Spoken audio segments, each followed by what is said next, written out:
Hi there, welcome to the latest episode of my 10-minute moan. And the topic of this 10-minute moan is to inform you what the Russians are saying about the Keir Starmer issues, where he's having 3 men now arrested for causing firebombings at 2 properties and a car linked to them, and the chaos that is creating. So before I start, I just want to make sure people don't think I'm like daft, right? The story I'm going to show you is from a Russian news outlet.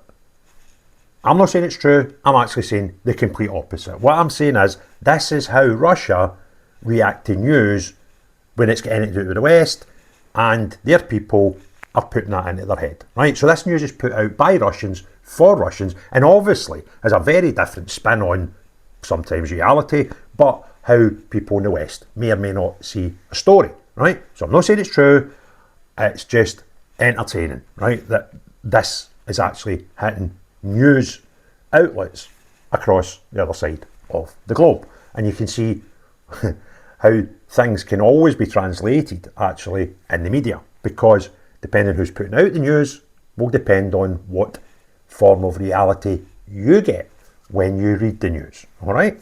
So this is called Eurasia, EURASIA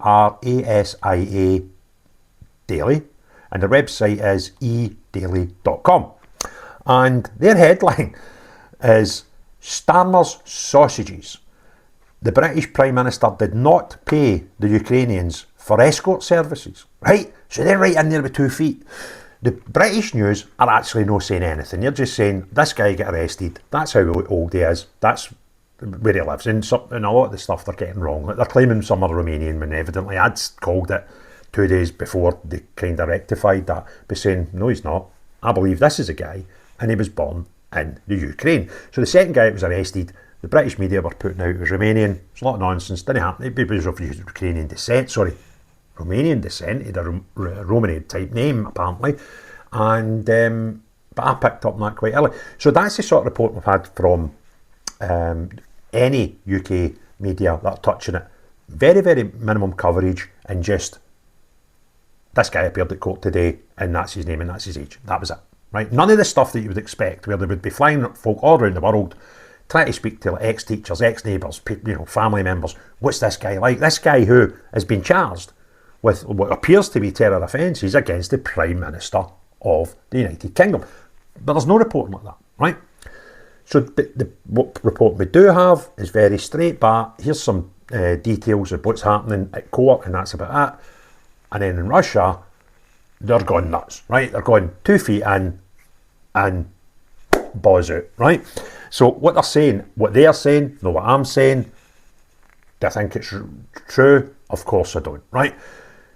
The headline, Starmer's sausages, the British Prime Minister did not pay the Ukrainians for escort services. So what they're suggesting is that Keir Starmer had some sort of services, rent boy type things from these boys, didn't pay them, and that's the reason that they are petrol bombing doors and houses and cars, right, that were previously owned by Keir Starmer, which is a bit mental. Because he's not lived at these addresses or even owned the car for a couple of years. So if that was true, then these things must have happened years ago. So why is it taking a couple of years for the knock-on effect? However, that's their claim. So the British Prime Minister, Keir Starmer, did not pay for escort services with 3 young Ukrainians. So they decided to take revenge on him and set fire to the house. This is reported by Ukrainian TV channel Politics of the Country, with references to the British media. There you go. Now it is known about the 3. See, it's probably the translation, right? They've obviously wrote it in Russian, and when you go onto the website, you can have it in Russian or English language. So obviously there's something a wee bit muddled up. Now it is known about 3 arsonists who have already appeared before the court in this high-profile case. There are 21-year-old Roman Lavrynovych, I think that's how you say it, a native of Ivano-Frankivsk region, 26-year-old Stanislav Karpyuk from Chernivtsi, and a 34-year-old, they've spelled his name different, Pyotr Pochinok All three have lived together in London in recent years, which is totally different from what the media over here is saying. They're saying one in Sydney and one in Chelsea from memory and one up north of London somewhere. But they're claiming that they all lived together recently. Strange. But you can imagine saying those things when you're trying to paint the picture that the Russians are obviously trying to paint. Roman messed up on construction sites and also, whatever that means, I think maybe it means tidied up, and also signed a contract with a modelling agency and regularly attends a gym in London, in South London. In social networks, Lavrinovich writes about himself as a novice model who agrees to do any job at a rate of £20 per hour. And then they've got in brackets, the minimum wage in Britain is about £13 per hour. There are also rumours that he allegedly sent his intimate photos and bred for money. I don't know what bred means. Does that mean bred as in you have to have sex to, further the evolution of the human race? I don't know. But again, it's probably just because of the translation. Karpyuk, like Lavrinovich, worked part-time at construction sites and dreamed of becoming a famous model. There were rumours in British social networks that Starmer allegedly knew the guys, and they themselves are called escorts and rent boys. They've put in bracket call boys, must be what they call them in Russia. And they say the guys took revenge on him for allegedly not paying them off. The British Prime Minister does not comment on this in any way. Numerous memes and jokes on this topic have been also appeared in British social networks. Starmer was reminded of his recent public AIDS test. This bit is factual, we kind of know that. And a slip of the tongue when he called Israeli hostages sausages instead of hosts. He said sausages. And now 3 Ukrainian guys are jokingly called Starmer's sausages. I've not heard that, but it is quite funny and topical, and you can see how it all fits in.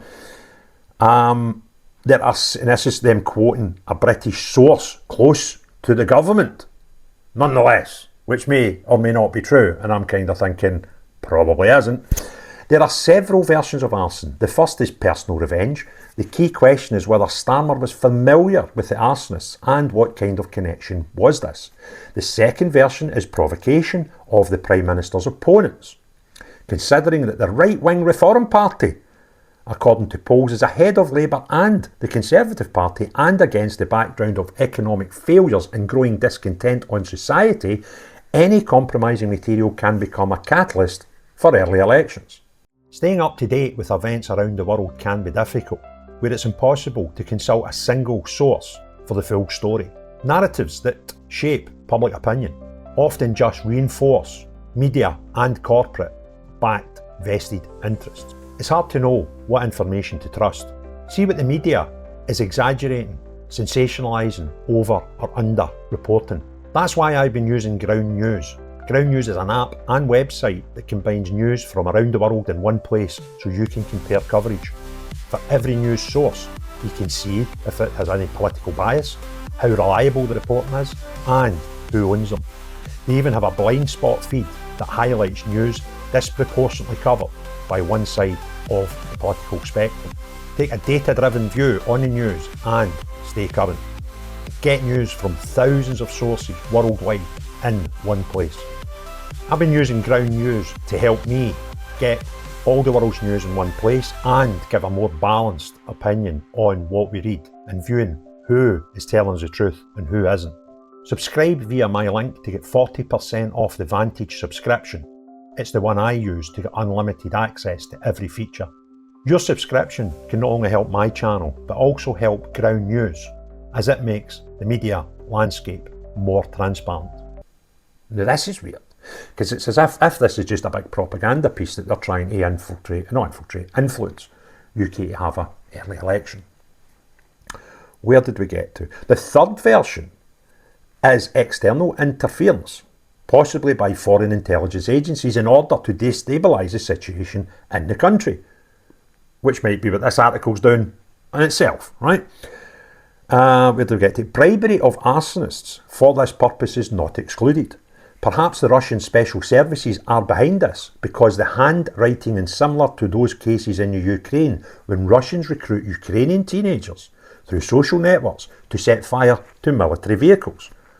A British source close to the government told Strana, I take it Strana is another Russian outlet. Meanwhile, groups of Ukrainians in Britain are already writing that this scandal could damage the reputation of citizens.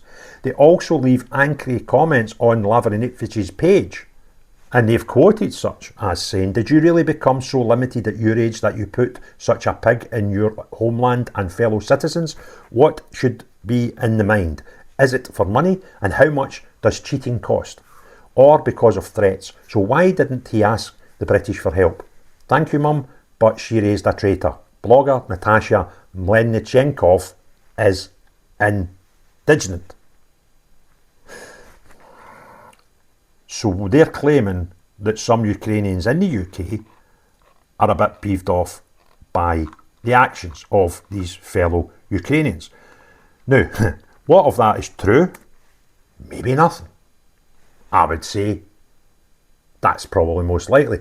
But what it does do is it gives us a little bit of an insight into how other countries, potentially other countries that don't like us, would write such a story. And it made me wonder while I was reading it, if a similar thing was to happen to Mr. Putin, for example, how would our country report it? And I would imagine very differently from what you see in Russia. And we then need to consider, well, who is telling the truth? And what you always must consider is, maybe none of them. One of the stories' views might be right, but none might be correct. However, it gave me a chortle, gave me a bit of insight of what happens, with global news and global geopolitics, I suppose. And I hope you enjoyed me sharing it with you. So if you enjoyed it and you want others to see it, click a like, put some comments below and hit share. And if you've not already done so, please consider subscribing to the channel. But the most important of all, unless you're the type of person that owes certain people money and end up getting your doors blown in, as far as the Russians are concerned, then not you. But everyone else, have a great day. Cheerio, bye now.